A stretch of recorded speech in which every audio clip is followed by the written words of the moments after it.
ஞானானந்தமயம் தேவம் நிர்மலஸ்படிகாகிருதியும் ஆதாரம் சர்வ வித்யானாம் ஹயக்ரீவம் பாஸ்மகே. நேயர்கள் அனைவருக்கும் அஸ்ட்ரோ KS ஐயங்காரின் பணிவான நமஸ்காரங்கள். மாத பலன் விஸ்வாவசு வருஷம் புரட்டாசி மாதம் 17/9/2025 17/10/2025 வரலும் உண்டான காலகட்டம். இந்த மாதம் மிகவும் விசேஷமான மாதம். தட்சிணாயனத்தில் மூன்றாவது மாதமாக சொல்லக்கூடியது பித்ருக்களுக்குன்னே உண்டான மாதம். அதாவது கோவிந்தா மாதம்னு சொல்லுவாங்க. அதாவது வெங்கடேச பெருமாளுக்கு மிகவும் ஏற்றமான மாதம். ஒவ்வொரு சனிக்கிழமையும் அதாவது வெங்கடாச்சலபதி இது சேவிக்கிறது ரொம்பவும் பெரிய விசேஷம். திருப்பதியில் மிகப்பெரிய ஏற்றங்கள் நடக்கக்கூடிய காலகட்டமாக அமையும். இந்த மாதத்தில் வரக்கூடிய கோல்சாரம் என்ன, இந்த மாதத்தில் வரக்கூடிய மற்ற விசேஷங்கள் என்ன அப்படின்றத பார்க்கலாம்.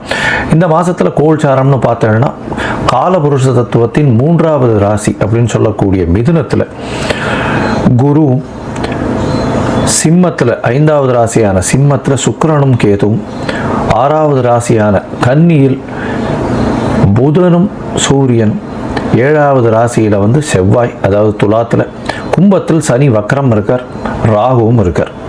இந்த மாதத்தில் பார்த்தோம்னா வரக்கூடிய மாற்றங்கள் 29/9/2025 புதன் கன்னியா ராசியிலிருந்து துலா ராசிக்கு போகிறார்.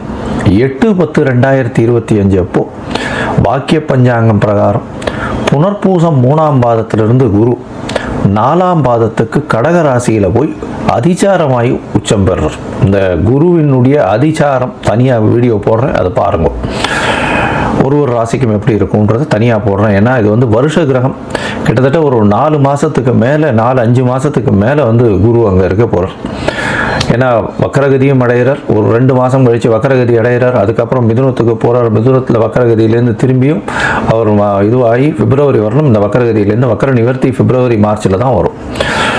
சரி, இந்த மாதத்தில் சுக்கிரனுடைய மாறுதல் சிம்மத்திலிருந்து கன்னிக்கு வரார் 10/10/2025 அப்போ. இந்த மாறுதல்களோடு இந்த மாதம் நடக்கிறது. இந்த மாதத்தில் வரக்கூடிய விசேஷ நாள் அப்படின்னு சொல்லும் பொழுது 21ஆம் தேதி மகாலய அமாவாசை, அதாவது பித்ருக்களுக்கு தர்ப்பணம் கொடுக்க வேண்டிய நாள். அதாவது தை அமாவாசை, மாலை அமாவாசை, ஆடி அமாவாசை இதெல்லாம் ரொம்பவுமே பிரசித்தி பெற்றது. இந்த அமாவாசைகளில் நிச்சயமாக பித்ருக்களுக்கு உண்டான அதாவது கர்மங்களை செய்யக்கூடியதும் அதுக்கு இப்போ உண்டான கோவில்களுக்கு சென்று வருவதும் மிகவும் முக்கியம். அன்னைக்கு பித்ருக்களுக்கு உண்டான விஷயங்களை மட்டும்தான் செய்ய வேண்டும். புதுசாக ஆரம்பிக்கிறோம், ஏதாவது ஒரு வியாபாரம் ஆரம்பிக்கிறது, படிப்பு ஆரம்பிக்கிறது, அந்த மாதிரி எல்லாம் பண்ணக்கூடாது. அன்னைக்கு பித்ருக்களுக்குன்னு சொல்லக்கூடிய நாட்கள். அதனால் அதற்குண்டான விஷயங்களை மட்டும்தான் செய்ய வேண்டும். அதாவது சாப்பாடு தானம் கொடுக்கலாம். ஏழை எளியவர்களுக்கு அன்னதானம் கொடுக்கறது ரொம்பவும் விசேஷம். இந்த மாதத்தில் பார்த்தாலே நவராத்திரி வருது. பெரிய விசேஷமான ஒரு, அதாவது இந்தியாவில் மிகவும் பிரசித்தி பெற்ற 9 நாட்கள் 9 அதாவது பெண் தெய்வத்தை வைத்து அதாவது வணங்கக்கூடிய காலகட்டம். ஒரு 9 நாட்களும் சரி மிகவும் ஏற்றமான காலம். முதல் 3 நாட்கள் பார்வதிக்கும், அடுத்த 3 நாட்கள் லக்ஷ்மிக்கும், அடுத்த 3 நாட்கள் சரஸ்வதிக்கும், 9 நாட்கள் மிகவும் ஏற்றமான காலம். கடைசி 9வது நாள் சரஸ்வதி பூஜை, அதாவது ஆயுத பூஜை இதெல்லாம் வரும். அது அதாவது 1/10/2025 அன்னைக்கு சரஸ்வதி பூஜை, ஆயுத பூஜை சொல்லுவாங்க. விஜயதசமி எல்லாவற்றிலும் வெற்றி கிடைக்கக்கூடிய நாள் அப்படின்னு சொல்லக்கூடியது. அன்னைக்கு புதிதான விஷயங்களை ஆரம்பிப்பது ரொம்பவும் நல்லது. அந்த வெற்றி கிடைக்கக்கூடிய நாள் 2/10/2025 புதுசாக எந்த ஒரு விஷயத்தையும் தொடங்கிறதுக்கு ஆரம்பிக்கிறதுக்கு ஏற்ற நாள். இதை தவிர பார்த்தாலேயானால் 2/10 அன்னைக்கு அக்டோபர் 2 சொல்லக்கூடியது காந்தி ஜெயந்தி, நம்மளுடைய தேசப்பிதாவினுடைய அதாவது பிறந்த தினமாக சொல்லக்கூடியது காந்தி ஜெயந்தி. ஸோ அதனால் அதுவும் ரொம்ப விசேஷம். தேசத்திற்காக பாடுபட்டவர், தேசத்தின் சுதந்திரத்திற்காக பாடுபட்டவர். இந்த மாதத்தில் பார்த்தாலேயானால் மேஷம் முதல் மீனம் வரை ஒரு ராசிக்கா என்ன மாதிரியான ஏற்றங்கள், என்னென்ன விசேஷங்கள், மாற்றங்கள் இருக்குது அப்படின்றத பார்ப்போம். அதற்கு முன்னாடி என்னுடைய மொபைல் நம்பர் கீழே ஸ்க்ராலிங்கில் வந்துட்டுருக்கோம். உங்களுக்கு அஸ்ட்ராலஜிக்கல் கன்சல்ட் தேவைப்பட்டதுன்னா எனக்கு ஃபோன் பண்ணுங்க. உங்களுடைய date, time, place of birth, உங்களுடைய பெயர், தாய் தகப்பனார் பெயர், இது வரலும் நீங்கள் அனுப்புங்க. என்னுடைய கட்டணம் என்னன்னு சொல்கிறேன், அந்த கட்டணத்தை அனுப்பிட்டு UTR நம்பர் ஷேர் பண்ணுங்க. உங்களுக்கு முதல்ல உங்களுடைய ஜாதகத்தை PDF போடுறேன். அதில் சந்தி இருக்கான்றதை பார்க்குறேன். நட்சத்திர நட்சத்திர சந்தி, நட்சத்திர பாத சந்தி, அதை தவிர வந்து லக்ன சந்தி, லக்ன பாத சந்திகள் இருக்கிறத பார்ப்போம். ஏன்னா எனக்கு தெரிஞ்சு 50 வயசு 55 வயசில் இருக்கிறவா எல்லாமே இந்த பாத சந்தியில் வந்து ரொம்ப இந்த லக்னத்துக்கு இந்த தசை ரொம்ப நன்னா இருக்கும்னு நினச்சிட்டு இருப்போம். ஆனால் ரொம்ப மோசமாக இருக்கும். ஏன்னா அதற்கு முந்தின பாதத்தில் பிறந்திருப்பார். எடுத்துக்காட்டாக பார்த்தாலே ஏன்னால் விசாகம் 3ஆம் பாதத்தில் பிறந்திருப்பார். ஆனால் விசாகம் 4ஆம் பாதம்னு எழுதி விருச்சிக ராசின்னு வச்சுட்டு இருப்பார். 3ஆம் பாதமாக இருந்ததுன்னா துலா ராசி. துலா ராசிக்கு துலா லக்னமோ துலா ராசிக்கு உண்டான சுவர்கள் வேறு, பாவர்கள் வேறு, சமமானவர்களும் வேறு, அதே மாதிரி விருச்சிக ராசிக்கு உண்டானவர்களும் வேறு. அதனால் வந்து பார்த்தோம்னா இப்போ நல்லது நடக்கும்னு நினச்சின்னு யாராவது ஜோசியத்தில் சொல்லியிருப்பா எழுதி வச்சதை பார்த்து. அதில் வந்து பார்த்தாலேயானால் ஒரு மாறுதலாகி உங்களுக்கு எல்லா விஷயங்களும் அடிபட்டுட்டே இருக்கும். அதனால் அதை முதல்ல ஒழுங்காக பார்த்து சந்தியை சரியாக பார்த்து செஞ்சால் மட்டும்தான் உங்களுடைய ஜாதகம் சரியாக இருக்கும். அதற்கு பிறகு உங்களுடைய தசாபுக்தி, அந்தரம், சூக்ஷ்மம், இன்றைய காலகட்டத்தினுடைய நிலைமைகள், இன்றைய நிலைமையில் இருக்கக்கூடிய கோல்சாரம் நிலைமைகள் எப்படி இருக்குன்றதையும் பார்த்து உங்களுக்கு உண்டான தீர்வு என்ன அப்படின்றத சொல்கிறேன். இதன் மூலியமாக உங்களுடைய வாழ்க்கையில் வளர்ச்சியும் மலர்ச்சியும் இருக்கக்கூடிய வாய்ப்புகள் உண்டு. சரி, இப்போ ஒரு ராசியாக மேஷம் முதல் மீனம் வரை எப்படி இருக்குன்றதை பார்ப்போம். இந்த காலகட்டத்தில் உங்களுடைய சந்திராஷ்டம நாட்கள் என்னென்ன வருது, அதில் என்னென்ன செய்யலாம், என்னென்ன எளிய பரிகாரங்கள் செய்யலாம், என்னென்ன கோவிலுக்கு அருகில் போய் சென்று வரலாம் அப்படின்றதையும் சொல்கிறேன்.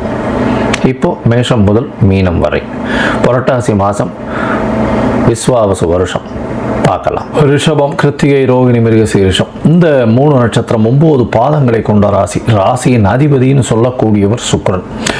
இந்த மாதத்தில் பார்த்தீங்கன்னா உங்களுடைய ராசிநாதன் அப்படின்னு சொல்லக்கூடியவர் 4ஆம் இடத்துல இருக்கார், திக்பலம் பெற்று இருக்கார். இந்த மாத கடைசியில் அவர் அதாவது 10/10/2025 அப்போ தான் வந்து மாறுறார். அப்படி மாறினாலும் பரிவர்த்தனை யோகத்தில் ஆட்சி பெற்று போகிறார். அதனால் சுக்கிரன் இந்த மாதம் மொத்தமே நல்ல ஒரு ஏற்றத்தோடு இருக்கக்கூடிய காலகட்டம். திக்பலம் பெற்று இருக்கார் அப்படின்னா என்ன சார் அப்படின்னா, ராசிநாதன் அவர் வந்து 4ஆம் இடத்துல இருக்கிறது திக்பலம். அது வந்து ஆட்சி பெற்றதற்கு சமம் அப்படின்னு சொல்லக்கூடியது ஜோதிட சாஸ்திரத்தில். இதன் மூலியமாக பார்த்தீங்கன்னா 4ஆம் இடத்துல இருக்கிறவர் ஆட்சி பெற்றதற்கு சமம் பொழுது உங்களுடைய சுகங்கள் நிச்சயமாக நல்லபடியாக இருக்கக்கூடிய காலகட்டமாக அமையும். கவலைப்பட தேவையில்லை. வெளியூர், வெளிமாநிலம், வெளிநாடு எல்லாமே போயிட்டு வரக்கூடிய பாக்கியம் நிச்சயமாக கிடைக்கும். இந்த மாதத்தில் பார்த்தீங்கன்னா படிக்கக்கூடிய மாணவர்களுக்கு நல்ல ஒரு ஏற்றம் கிடைக்கக்கூடிய வாய்ப்புகள் நிச்சயமாக உண்டு. இந்த மாதத்தில் உங்களுடைய ராசிக்கு 2ஆம் இடத்துல குரு ஒரு 8/10/2025 வரலும் வருக. அதனால் வந்து பண வரவிற்கு அவர் 2ஆம் இடத்துல இருக்கும் பொழுதும் பஞ்சம் இருக்காது. ஏன்னா தனஸ்தானத்தில் தனஸ்தானத்தில் தனக்காரகன் நிற்கிறது ரொம்ப விசேஷம். அதோட பார்த்தோம்னா தனஸ்தான அதிபதி வந்து 5ஆம் இடத்துல போயிருக்கார். 5ஆம் இடம்னு சொல்லக்கூடியது உங்களுக்கு உண்டான புகழ், அந்தஸ்து, கௌரவத்தெல்லாம் கொடுக்கக்கூடியது. நீங்கள் நினைத்தது எல்லாத்தையுமே நடத்தி வைக்கக்கூடிய காலகட்டமாக அமைய போகிறது. அது தவிர வந்து குழந்தைகள் மூலியமாக பெருமை கிடைக்கக்கூடிய வாய்ப்புகள் நிச்சயமாக உண்டு.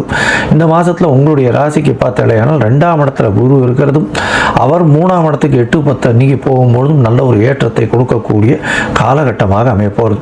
இதன் மூலியமாக பார்த்தோம்னா பண வரவிற்கு பஞ்சம் இருக்காது. நல்ல ஒரு ஏற்றம் இருக்கக்கூடிய காலகட்டம்.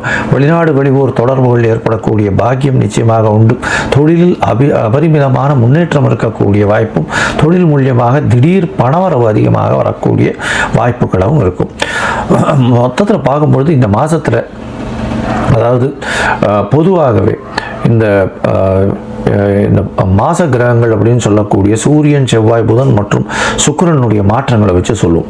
சூரியன் பார்த்தோம்னா உங்களுடைய ராசிக்கு 4ஆம் அதிபதினு சொல்லக்கூடியவர் 5ஆம் இடத்துல போயிருக்கார். ஆட்சி பெற்ற மூலத்திரிகோணம் பெற்ற புதனோடு சேர்ந்து இருக்கக்கூடியது பெரிய விசேஷம். குழந்தை பிராப்தி ஏற்படக்கூடிய பாக்கியம் நிச்சயமாக இருக்கும்.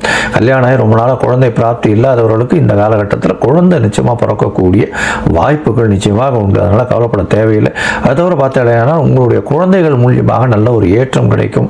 குழந்தைகள் மூலியமாக பெருமைகள் வரக்கூடிய வாய்ப்புகள் நிச்சயமாக உண்டு. புதன் வந்து உங்களுடைய ராசிக்கு 29ஆம் தேதி வரலாம் 5ஆம் இடத்துல இருக்கார். அதுக்கப்புறம் 6ஆம் இடத்துக்கு போகிறார். 5ஆம் அதிபதி 6ஆம் இடத்துக்கு போகிறார். இதன் மூலியமாக பார்த்தோம்னா குழந்தைகளுக்கு உடல்நிலையில் சற்று பின்னடைவு இருக்கக்கூடிய வாய்ப்பும், உங்களுடைய புகழ், அந்தஸ்து, கௌரவத்தில் நல்ல ஒரு ஏற்றம் இருக்கக்கூடிய வாய்ப்பும், வேலையில் பெரிய மாற்றங்கள் இருக்கும். வேலையில் உங்களுக்கு ஒரு பெரிய ஏற்றங்கள் இருக்கக்கூடிய காலகட்டமாக அமையப்படுது. ஏன்னா குரு பார்க்குறார் 6ஆம் இடத்தை. நல்ல ஒரு ஏற்றம் இருக்கும். செய்யக்கூடிய வேலையில் உங்களுக்கு ஒரு பெரிய ஏற்றம் கிடைக்கக்கூடிய காலகட்டமாக இருக்கும். அதாவது உங்களுடைய சுப்பீரியர்ஸ் கிட்டலாம் அப்ரிசியேஷன் வாங்குறதுக்கும் அதன் மூலியமாக பொருள் வரக்கூடிய, அதாவது பணம் வரக்கூடிய காலகட்டமாக இது அமைய போகிறது. உங்களுடைய ராசிக்கு பார்த்தீங்கன்னா 6ஆம் இடத்துல செவ்வாய் இருக்கார். 6ஆம் இடத்துல செவ்வாய், அதாவது துர்கிரகங்கள் இருக்கிறது ரொம்பவுமே விசேஷம். ஏன்னா எந்த ஒரு விஷயத்தையும் தான் எடுத்து செஞ்சு அதில் வெற்றி காண்பதில் ரொம்பவும் சுறுசுறுப்பாக இருப்பீர்கள். அதன் மூலியமாக நிச்சயமாக அதை வெற்றியை அடையாமல் விட மாட்டீர்கள். அந்த ஒரு கடினமான உழைப்பும் அதன் பின்னாடியே ஓடுறதும் இதெல்லாம் நிச்சயமாக நடக்கும். புதுசாக கடன் வாங்க வேண்டிய கட்டாயம் வரும். உங்கள்கிட்ட இவ்வளோ நாளாக கடன் கேட்டுட்டு இருந்தால், அதாவது நீங்கள் கடன் கட்ட வேண்டி இருந்தது, நீங்கள் கொடுத்தே ஆகணும்னு கேட்டுட்டு இருந்தவாள்லாம் இப்போது பொறுமையாக அவள் நீங்கள் கடனை கொடுத்துருங்க சார், அதாவது உங்களால் முடிஞ்சிடும் அப்படின்னு சொல்லி ஒரு சமரசத்திற்கு ஒரு விஷயத்தை சமரசமாக பேசி தீர்ப்பாங்க. 6ஆம் இடத்துல இருக்கக்கூடிய செவ்வாய் நிச்சயமாக உங்களுக்கு பெரிய வெற்றியை ஏற்படுத்தி தருவார். ஏன்னா உங்களுடைய ராசிக்கு 7ஆம் அதிபதி, அதை தவிர 12ஆம் அதிபதி. 7க்கு 12ஆம் இடம் 6ஆம் இடம்னு சொன்னாலும் எதிர்பாலினத்தவர் மூலியமாக சிறு சிறு தொல்லைகள் உண்டானாலும், பார்ட்னர்ஷிப் பிஸ்னஸில் சிறிய கடன் மேலோங்கினாலும் புதிய கடன் வாங்கக்கூடிய வாய்ப்பை கண்டிப்பாக கொடுப்பார். அந்த கடனை அவங்களே கேட்டு கொடுக்கக்கூடிய அளவிற்கு நல்ல ஒரு ஏற்றம் இருக்கும். மொத்தத்தில் பார்க்கும்பொழுது இந்த ரிஷபராசிக்காரர்களுக்கு நல்ல ஒரு ஏற்றமான காலம். என்ன ஏற்றமான காலம்? உடல் நலத்தில் நல்ல ஒரு ஏற்றம் இருக்கும். படிக்கக்கூடிய மாணவர்களுக்கு நல்ல ஒரு ஏற்றம் இருக்கக்கூடிய காலகட்டம். வெளிநாடு வெளியூர் போய் படிக்கக்கூடிய பாக்கியம் நிச்சயமாக கிடைக்கும். பணவரவிற்கு பஞ்சம் இருக்காது. தாயின் உடல்நிலையில் நல்ல ஒரு ஏற்றம் இருக்கும். தந்தையின் உடல்நிலையும் நல்ல ஒரு ஏற்றம் இருக்கக்கூடிய காலகட்டமாக அமையிறது. போட்டித் தேர்வில் வெற்றி பெறக்கூடிய பாக்கியங்கள் நிச்சயமாக இருக்கும். எந்த போட்டிகளிலும் வெற்றி பெறக்கூடிய வாய்ப்புகள் உண்டு.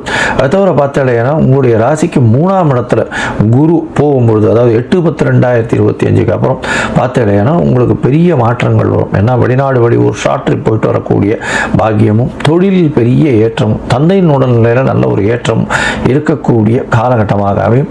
உங்களுடைய ராசிக்கு 5ஆம் இடத்துல சுக்கிரன் போகும்பொழுது பரிவர்த்தனை யோகம் அமையிறது. இதன் மூலியமாக ஆட்சி பெற்ற சுக்கிரன் 6ஆம் இடத்துல இருக்கிறதன் மூலியமாக சுப கடன்கள், சுப செலவுகள் செலவு பண்ணக்கூடிய காலகட்டமாக அமைய போகிறது. இந்த மாதம் உங்களுக்கு வரக்கூடிய சந்திராஷ்டம நாட்கள்னு பார்த்தோம்னா 28/9/2025 அதாவது 30/10/2025 வரலும் உண்டான நாட்கள். அதாவது 28/9/2025 1/10/2025 வரலும் உண்டான நாட்கள் சந்திராஷ்டம நாட்கள். இந்த காலகட்டத்தில் புதிய முயற்சி வேண்டாம், வெளியூர் வெளிமாநில பிரயாணம் வேண்டாம்னு சொல்கிறோம். ஒருவேளை பண்ண வேண்டி இருந்ததுன்னா சந்திரனுக்கு உண்டான எளிய பரிகாரம், பால் 1/2 டம்ளர் அருகில் இருக்கக்கூடிய விநாயகர் கோவிலில் கொடுத்துட்டு போங்க. அதாவது அபிஷேகத்துக்கு சேர்த்துட்டு போங்க. நிச்சயமாக உங்களுக்கு வரக்கூடிய சந்திராஷ்டமத்தின் தாக்கம் குறையும். சரி, இந்த மாதம் பார்த்தடையானால் நீங்கள் அருகில் இருக்கக்கூடிய ரங்கநாத பெருமாள் கோவிலுக்கு போயிட்டு வாங்க. அதாவது சயனத்தில் இருக்கக்கூடிய ரங்கநாத பெருமாளை போய் சேவிச்சுட்டு வாங்க. எல்லா விதமான ஏற்றங்கள், மாற்றங்கள் உங்கள் வாழ்வில் நிச்சயமாக வந்து சேரும்.